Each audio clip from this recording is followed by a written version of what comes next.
Jo! Tama mo ko! Mateo! Oh, Sister, anong problema, Mateo?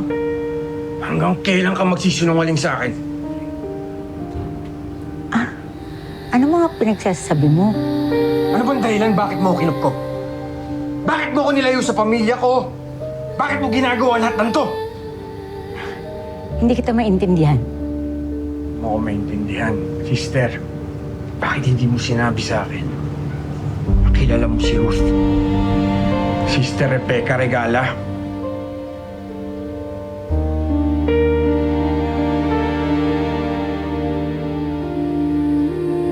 Sid, iwan mo muna kami.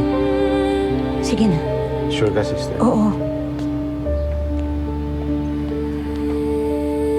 Ano, sister? Utang na loob, sabihin mo sa akin yung totoo. Oo. Kilala ko si Ruth. Ako ang mother superior ng orphanage kung saan kayo tumira ng mga bata pa kayo ni Ruth. Ba't di mo sinabi sa akin, sister? Sa tagal ng pinagsamahan natin. Bakit mo tinago sa akin? Ano ba talagang plano mo? Mateo, marami akong kasalanan sa'yo. Pero sa tamang panahon, sasabihin ko sa iyo lahat. Pero sana ngayon pagkatiwalaan mo muna ako. Paano kita pagkakatiwalaan, sister? Nagsinungaling ka na naman sa akin.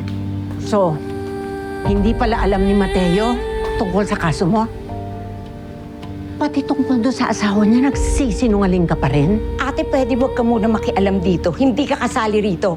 Kami lang ni Mateo nag-uusap dito. Hindi. Concern lang ako kay Pablo. Kung hindi ko pa nakwento sa kanya, hindi niya malalaman ng totoo. Deserve niya malaman. Pwede tigilan mo na yung kakatawag sa kanya ng Pablo dahil hindi naman talaga siya si Pablo. At alam ko rin na ikaw ang naninira sa akin kay Mateo. Tinanong niya ako. Kaya sinabi ko.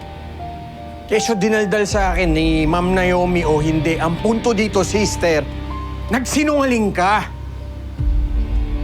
Ganyan ka na ba talaga noon pa, sister? Ang dami mong tinatago. Sino ka ba talaga? Umupo ka muna. Magpapaliwanag ako sa'yo. Hindi ko kailangan ng paliwanag mo, sister. Ang kailangan ko ay yung katotohanan.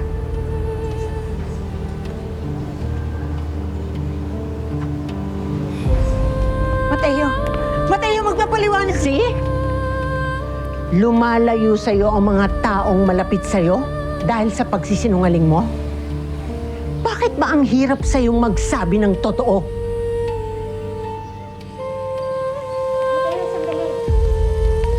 Mateo! Sister, lubayan niyo muna ako. Ayoko kayong kausap! Mateo!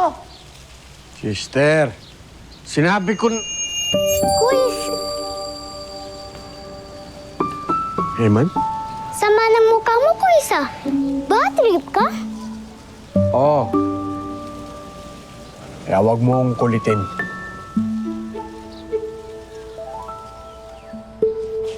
Ate, hindi mo to problema kaya pwede wag kang makialam.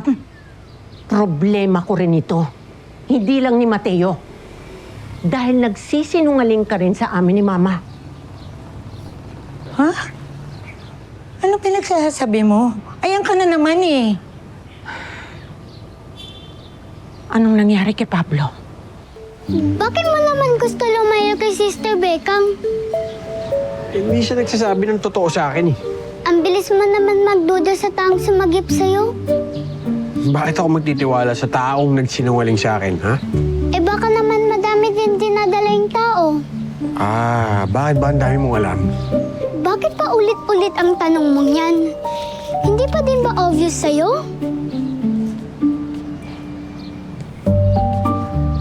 Oo na, sige na. Asa na siya? Nagkakausap ba kayo? Di ba sumusulat siya sa inyo? Bakit sa akin mo tinatanong? Dahil nilason mo ang isip ng anak ko. Kaya lumayo ang loob ng anak ko sa akin. At ikaw ang naging takbuhan niya. Pero ang problema, ako ang ina niya. Ate, sa tingin mo, gagawin ko yun sa anak mo. Hindi ko alam kung anong tumatakbo dyan sa isip mo. Eh bakit kung magsalita ka, para sa tingin mo, alam mo kung ano yung iniisip ko? Hinuhulaan ko dahil hindi ko nga alam kung anong tumatakbo sa isip mo dahil wala kang sinasabi. Pero doon sa dinadala ni Sister Beckham, ako rin naman may dinadala ako ah. Alam niya kung anong pinagdadaanan ko. Kaya dapat sinabi niya sa akin yung totoo. Maghintay ka lang at malalaman mo yan sa tamang panahon.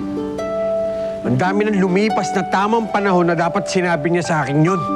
Tanggapin mo na may mission ka sa mga taong dinadala ng Diyos sa'yo. Yan naman tayo eh.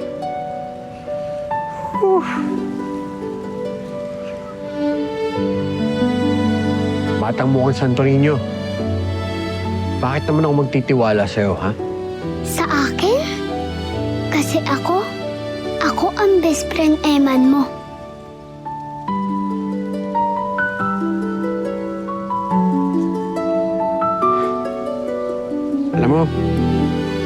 Alam mo, may kilala akong nagsasabi sa akin yan. Ikaw ba talaga si...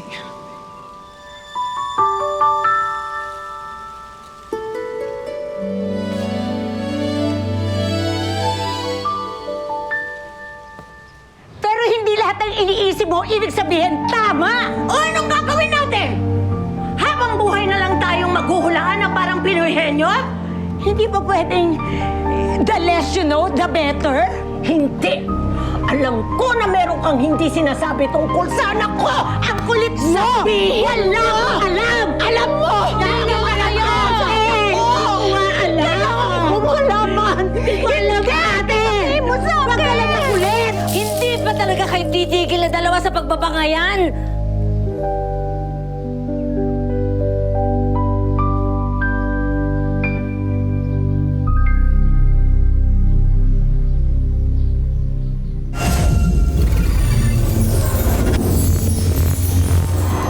What's up guys? This is Ivan Lim from Starworks and kung ready ka pa for more, watch mo na ang next video. Now, subscribe ka na rin sa TV5 YouTube channel.